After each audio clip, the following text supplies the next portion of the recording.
Bonjour à tous chers élèves de seconde A et de seconde H. Nous nous retrouvons dans cette vidéo pour étudier la seconde partie de notre chapitre H2. Je vous rappelle que ce chapitre est consacré à la Méditerranée médiévale afin de comprendre comment les trois civilisations qui l'habitent vont échanger et parfois de façon conflictuelle. Dans la première sous-partie, nous allons étudier les conflits entre les chrétiens et les musulmans. Simplement avec ce titre, vous vous rendez bien compte qu'ici nous n'allons pas parler de l'Occident et de l'Empire byzantin à proprement parler. En fait, on va les réunir. Donc ça va être l'Occident chrétien, mais aussi l'Empire byzantin en conflit avec les musulmans. Alors, ces conflits entre chrétiens et musulmans débutent tout d'abord avec ce que l'on appelle la Reconquista en Espagne. Alors ce terme-là, vous l'avez peut-être déjà étudié en espagnol notamment. Reconquista, cela signifie en français tout simplement la reconquête. La question étant, pourquoi est-ce que l'on parle de reconquête? Eh bien, c'est très simple. Vous le savez, la civilisation musulmane a pris possession de tout le nord de l'Afrique, actuelle aujourd'hui Maroc, Algérie, Tunisie, Libye, etc. Et les arabo-musulmans vont poursuivre leur conquête, leur expansion, tout au sud de l'Espagne au 8e siècle. Ils vont alors réussir à dominer, vous voyez, tous ces territoires qui sont ici complètement en vert et ici hachurés. Ce qui va évidemment, vous vous en doutez bien, déplaire profondément au roi d'Espagne de l'époque. De fait, la péninsule ibérique devient en grande partie musulmane. Alors, péninsule ibérique, c'est aujourd'hui ce qui correspond à l'actuel Portugal et à l'Espagne. Donc, les Espagnols, les rois espagnols, vont lancer ce que l'on appelle la Reconquista, c'est-à-dire cette reconquête de leurs anciens territoires qui ont été conquis par les arabo-musulmans. Cette reconquête, Reconquista, va durer de nombreux siècles, du 8e siècle jusqu'en 1492, comme je vous l'ai indiqué juste ici. Évidemment, les affrontements seront sanglants, c'est une véritable reconquête militaire. Les Espagnols vont doucement reprendre possession de ces territoires que vous voyez hachurés. Tolède, cette ville qui est au centre du territoire, sera reprise par exemple en 1085. Puis, hop, les militaires, les armées espagnoles vont l'emporter jusqu'en 1492, fin de la reconquête, avec la reprise d'une ville qui n'est pas ici inscrite, mais que vous connaissez certainement au sud de l'Espagne, qui s'appelle Grenade. Donc, cette présence des musulmans pendant de nombreux siècles au sud de l'Espagne laisse et a laissé jusqu'à nos jours de nombreuses traces, notamment dans l'architecture, ce qui fait qu'aujourd'hui, si vous allez par exemple en Andalousie, en voyage au sud de l'Espagne, vous verrez que l'architecture est véritablement issue d'un mélange entre le style occidental, espagnol, et le style arabo-musulman. On parle alors de, vous le savez, vous connaissez ce terme, syncrétisme architectural. Après la Reconquista, autre conflit entre chrétiens et musulmans au Moyen-Âge, c'est ce que l'on appelle les croisades et le djihad. Alors, normalement, la première croisade n'a plus aucun secret pour vous, puisque vous avez tout à chacun réalisé une activité sur un extrait de C'est pas sorcier, et de fait, grâce à Fred et Jamy, vous êtes expert. Je vais néanmoins un petit peu revenir là-dessus pour être certain que tout soit très clair dans vos esprits. Alors déjà, qu'est-ce qu'une croisade? Une croisade, c'est une lutte armée lancée par le pape pour délivrer des lieux saints. Et qu'est-ce que le djihad? Le djihad, c'est une lutte armée de la même façon, mais cette fois lancée par les musulmans pour étendre ou défendre l'islam. Alors tout d'abord, pourquoi la première croisade? Eh bien, nous sommes tout d'abord ici, vous voyez, à l'est de l'Europe. Aujourd'hui, vous connaissez ce territoire, c'est ce qui correspond à l'actuel Israël. Et donc, ici, il se trouve de nombreux lieux saints, lieux sacrés pour tous les chrétiens, qu'ils soient orthodoxes byzantins ou encore catholiques occidentaux. Notamment, on trouve la ville de Jérusalem, qui est extrêmement importante pour tous les chrétiens, car pour les chrétiens, c'est là que se trouve le Saint-Sépulcre. Et qu'est-ce que le Saint-Sépulcre? C'est le tombeau de Jésus-Christ. Donc autant vous dire que c'est un lieu plus qu'important pour les chrétiens, puisque c'est là que l'on trouve le tombeau de leur prophète. Par conséquent, ces lieux saints sont protégés par les Byzantins.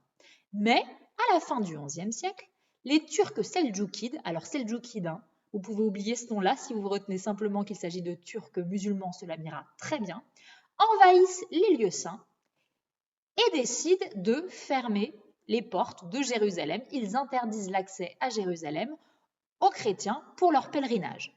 Ce qui déplaît fortement, vous comprendrez bien, aux chrétiens et notamment au pape. Pas content du tout, le pape, que vous avez juste ici, Urbain II, décide alors de lancer la première croisade. Il va dire aux chevaliers, armez-vous, Européens, nous allons partir sur place. Et là, vous voyez, vous avez le trajet en rouge qui va être emprunté par les croisés pour délivrer les lieux saints. On appelle ces chevaliers les croisés car ils portent, comme vous l'avez ici, une croix rouge cousue sur leurs habits. Plusieurs milliers de chevaliers européens partent jusqu'ici afin de délivrer les lieux saints et d'aider les Byzantins qui n'arrivent pas à faire partir les Turcs musulmans. Cette croisade va engendrer des affrontements très violents, extrêmement violents, avec des milliers de morts de chaque côté, chez les chrétiens comme chez les musulmans. En 1099, les chrétiens l'emportent et parviennent à repousser l'ennemi turc, donc l'ennemi turc musulman. Ils construisent alors ce que l'on appelle les États latins d'Orient. Alors là, vous voyez, on est juste ici sur ce territoire. Et en fait, tout simplement, là où les Turcs avaient conquis les lieux saints, ils vont décider de créer tout un tas de petits États, de petits pays, vous voyez, le comté d'Édesse, la principauté d'Antioche, etc., qui sont protégés par des forteresses. Pourquoi? Parce que tout autour, regardez tout ce qu'il y a en rose, en fait, ce sont des musulmans. Donc, il faut protéger à nouveau les lieux saints au cas où les musulmans souhaiteraient les envahir une nouvelle fois. Cependant, la création de ces États, et notamment la construction de grandes forteresses de protection, ne va pas du tout mettre fin à l'envie des musulmans de développer leur territoire. Bien au contraire, cela va encore alimenter ce qu'on appelle le djihad, c'est-à-dire cette volonté de défendre l'islam. En 1144, les musulmans, qui sont donc très mécontents de voir ces États latins d'Orient construits, parviennent à envahir le comté d'Édesse et notamment la grande ville d'Édesse. C'est à nouveau pour le pape une déclaration de guerre, puisque tous ces territoires sont des lieux saints pour les chrétiens. Par conséquent, 2 ans plus tard, le pape parvient à réunir plus de 35 000 chevaliers, je ne sais pas si vous vous rendez compte, c'est absolument énorme, pour partir à nouveau en croisade, c'est donc la deuxième croisade, en 1146. Ces chevaliers partent donc de divers endroits, ils arrivent à Constantinople ici, puis prennent la mer jusqu'à arriver ici dans le comté d'Édesse. Alors le trajet va durer une nouvelle fois 2 années, donc c'est extrêmement long, rendez-vous compte du trajet pour l'époque au regard des moyens de transport disponibles.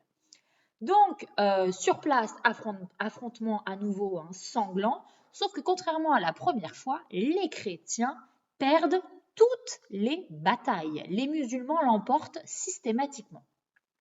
Par conséquent, en 1149, après moult pertes humaines, les chrétiens rentrent en Occident sans avoir réussi à délivrer les lieux saints, et donc c'est une cuisante défaite. Cette deuxième croisade n'est pas du tout la dernière. Au total, ce sont 8 croisades qui vont se succéder entre 1095 et 1291 et qui vont à chaque fois générer des affrontements immenses et sanglants entre chrétiens et musulmans. En 1291, c'est la fin avec la chute définitive des États latins d'Orient. Donc après avoir vu les conflits qui ont opposé au cours du Moyen-Âge les musulmans et les chrétiens, nous allons voir dans ce B les conflits qui ont opposé les chrétiens entre eux, c'est-à-dire les chrétiens orthodoxes et les chrétiens occidentaux catholiques. Donc c'est des conflits entre Rome, capitale religieuse, vous le savez, de l'Occident chrétien, et Constantinople, capitale de l'Empire byzantin. Alors tout d'abord, cette division entre ces deux églises est liée à la religion à proprement parler. L'Église catholique est dirigée par le pape, alors que l'Église byzantine orthodoxe est dirigée par le patriarche. Et le pape souhaite étendre sa domination à l'ensemble des chrétiens, ce qui déplaît fortement au patriarche, du coup, vous vous en doutez bien. Déjà, vous voyez, c'est une tension importante entre les deux. De plus, on a également des divergences importantes dans la façon de pratiquer la religion. Alors, quelques exemples parmi tant d'autres. Nous avons de fait un dirigeant qui est différent. Pour les catholiques, c'est le pape, c'est le patriarche pour les orthodoxes. Nous avons également, par exemple, une façon de dire la messe, une langue qui est différente. Le prêtre catholique va faire la messe en latin, alors que le prêtre orthodoxe va faire la messe en grec. C'est aussi une différence.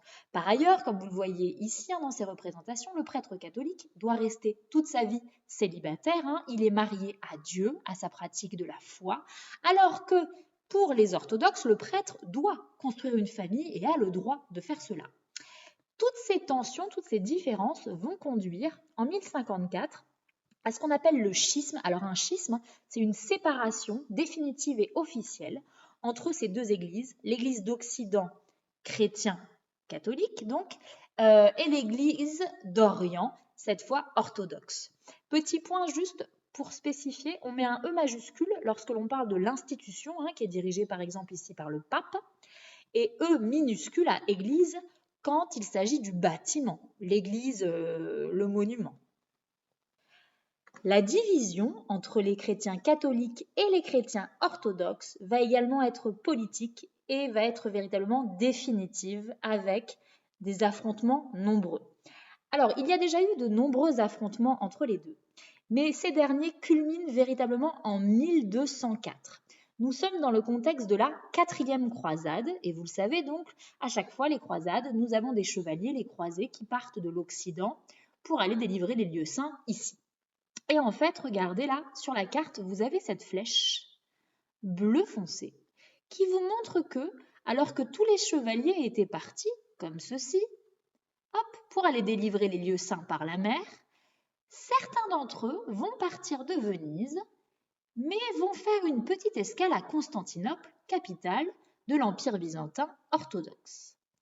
Et là, les chevaliers occidentaux, les croisés, s'arrêtent à Constantinople, décident de rentrer, de pénétrer vous voyez comme ici, en escaladant les remparts et décident tout bonnement de piller complètement la ville, totalement, en prenant possession de tous les trésors, de l'or, etc. Et n'hésitent pas à massacrer plus de 2000 Byzantins, de 2000 habitants de Constantinople. Sans vous dire que cet événement, ce pillage sans précédent de la capitale orthodoxe, de la capitale byzantine, va générer une rupture définitive entre nos deux églises chrétiennes. Nous avons terminé ce grand 2 sur les conflits qui ont opposé nos trois civilisations et on se retrouve donc dans la 3e vidéo pour montrer qu'il y a aussi eu des échanges qui n'étaient pas du tout violents, mais au contraire des échanges de savoir et des échanges commerciaux entre nos trois civilisations médiévales. Je vous souhaite à tous une très bonne journée.